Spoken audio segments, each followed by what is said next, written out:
Welcome everyone. We can't believe it's been 4 years since we started our nomadic early retirement travel journey. It has gone by so quickly. You know, we started our early retirement travels outside of the US on March 15, 2020, but we actually started our YouTube channel and launched it in November of 2019 so that we could share our plans and the concept of our slow travel early retirement abroad, which of course then started in March of 2020. There's a lot we didn't know when we started this expedition adventure abroad. It has been quite a learning experience for Julie and I, and surprisingly, it's been much less expensive than we ever thought.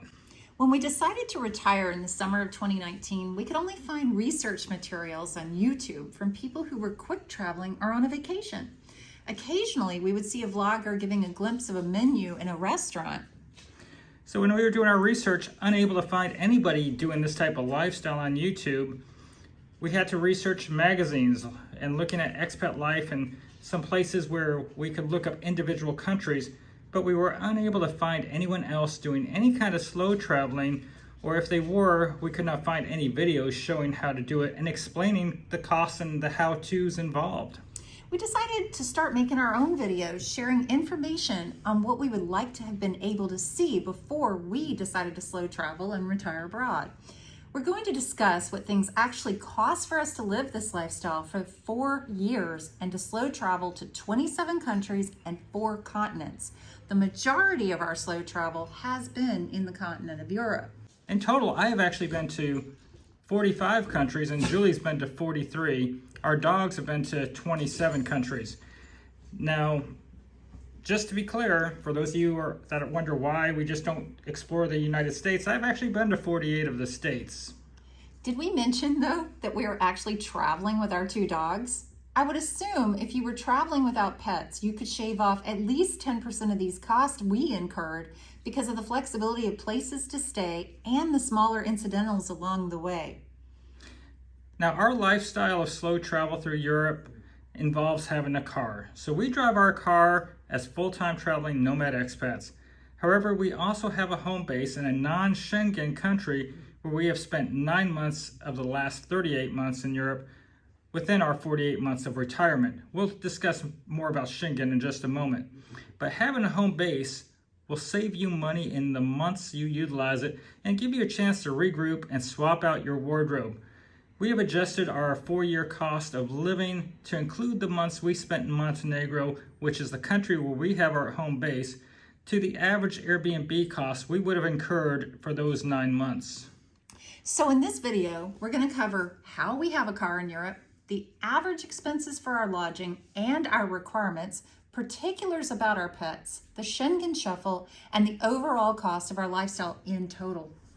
Yes, we have many videos on these topics in different locations and places, and we always are asked about, can we do a video about something we've already done a video on? So we wanted to compile them as a starter kit into one video on how to be a nomad, slow traveling, early retirement traveler. However, to go further in depth, we would like you to go back and check out some of those other videos. Most importantly, everyone who wants to kick off this type of lifestyle in Europe must understand the Schengen.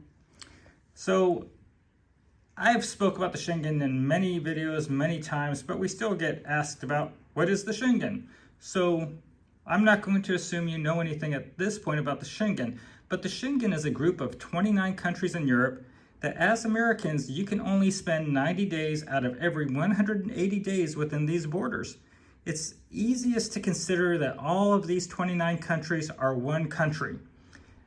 There are places to go in Europe to spend your 90 days when you have to leave the Schengen that are not Schengen, and this is the reason we maintain our home in the beautiful little country of Montenegro, a non-Schengen country. We don't only go to Montenegro, but we also travel to Serbia, Turkey, Macedonia, Bosnia, and Albania. We visited Ukraine before the war and have traveled to Romania and Bulgaria before they went Schengen in March of this year, unfortunately. Turkey is a favorite of ours. Antalya, Turkey is exceptional for the cold winter months.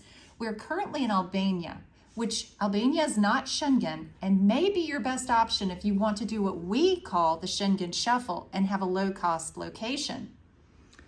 So all those countries that Julie just spoke about are non-Schengen.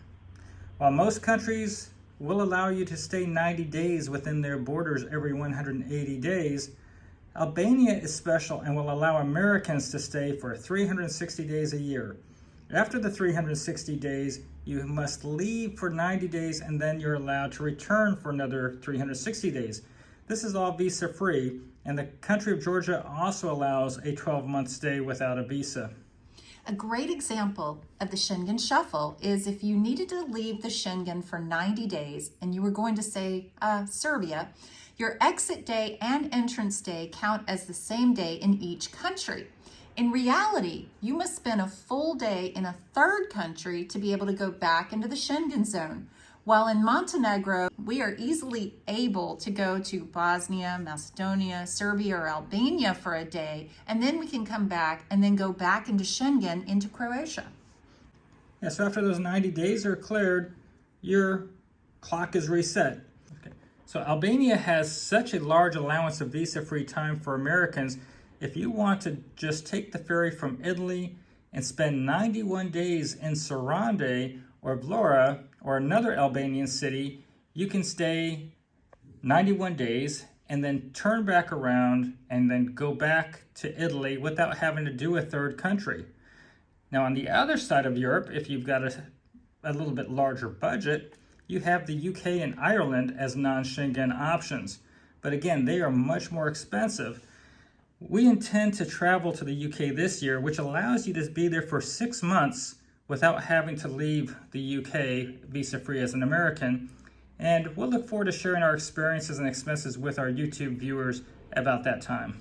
We do the Schengen Shuffle by automobile, and there are now a couple of different ways for you to have a vehicle in Europe without residency in a European country.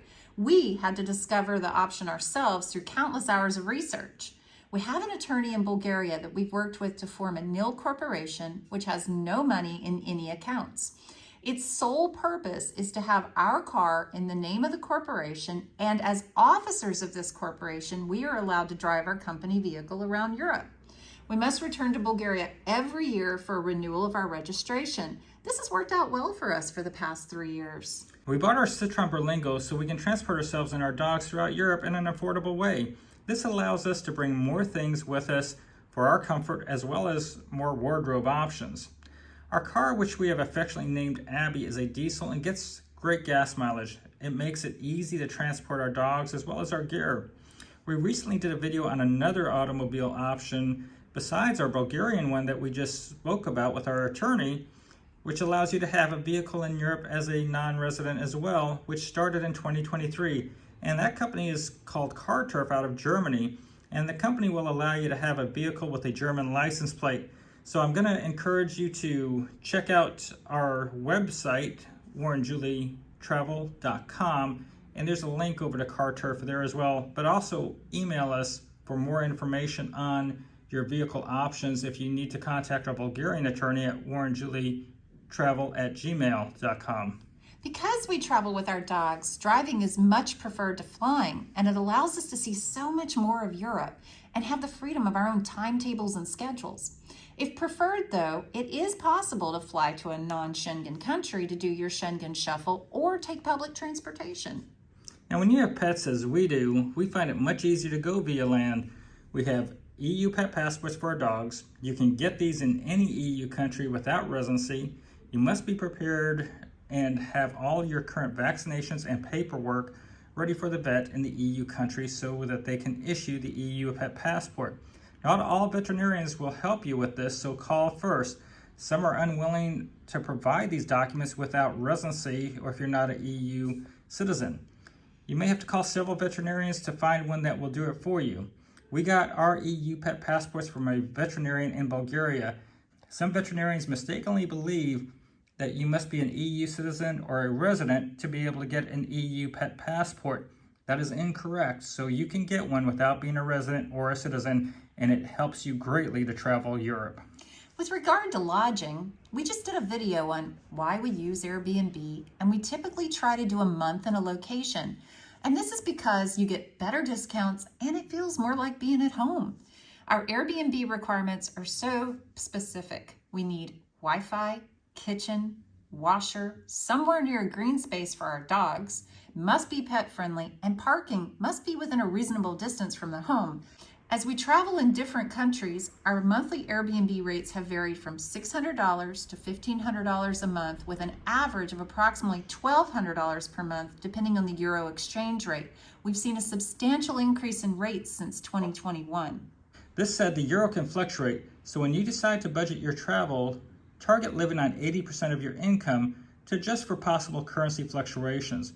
The cost for our travel that we're going to divulge today will be presented in US dollars. These are our expenses for the past 48 months, with 38 months in Europe and 10 months in Ecuador. We've dealt with fluctuations in Europe of 95 cents for €1 to $1.23 for €1, and currently it's at 1.095 for €1. This impacts not only the euro, but also other countries' currencies. When we were in Poland during the summer of 2023, we had an almost 5-to-1 Polish zloty to a $1. Now it's less than 4 to $1. With these fluctuations coming into play, and without really trying, we have easily been able to live a great lifestyle on the average income for a U.S. couple on Social Security. We do recommend having an emergency minimum $2,000 buffer available when starting this journey, in addition to a monthly pension if you do not have a strong portfolio. Unexpected emergencies can always happen, and you want to have these funds available to you. So with all of our expenses and the exchange rates over the 4 years of retirement, we spent a grand total of $141,113. And that averages out to $2,939 a month. The amazing thing about this 4-year average is if we look at our 2023 video where we did our annual cost, it was $34,345 with a monthly average of $2,862. So reality is, even with inflation over these years, we somehow came out lower in our most recent year than we did on the average over the 4 years. These are the costs that we incurred for groceries, restaurants, lodging, fuel, car insurance, and the initial expenses of Abby, our vehicle. We paid $11,500 for the purchase of the vehicle, the formation of the corporation, and transportation. Abby's been a very, very dependable vehicle. We've had minor issues with her, but nothing major. We had replacement tires and an AC recharge. We do break these costs out in many other videos. Now, the amazing part about our travels is we are not trying to stay within a certain budget. This is just living our lifestyle with different currency fluctuations. Our February 2024 in Sicily was just $2,900 for the month. We did a video breaking down those costs. We feel as though we have had a really fulfilling life exploring Europe, doing things we never thought we could do at a lot less than we ever expected.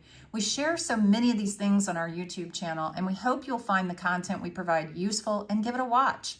We also hope you'll join our Facebook group. We often share things that are real time, and we now have travelers in our community also providing their travel experiences as well. You know, we think living this lifestyle and having the chance to experience other places in this world is very special, and we encourage others to live their dream if this is their dream, if possible.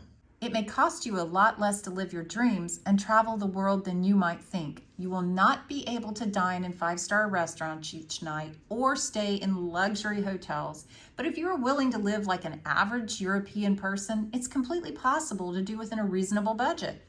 This lifestyle is not for everyone. There are pros and cons and realities versus expectations. We still do laundry every day and we make meals in our home often, but we get to do this in such unique locations. We hope that you will visit our website, WJn&x, and join our Facebook group and subscribe to our channel. Please give this video a like and maybe even watch a commercial. Consider becoming a part of our Nomad community. Let us know what you think in the comments below. If you're traveling in Europe and we have a chance to meet up, please send us a message. We love to connect with our viewers. As a reminder, we are traveling full-time with our 2 dogs, trying to see what it's like to live in other countries and other places, sharing our experiences and expenses along the way. So until next time, have a great day, everybody.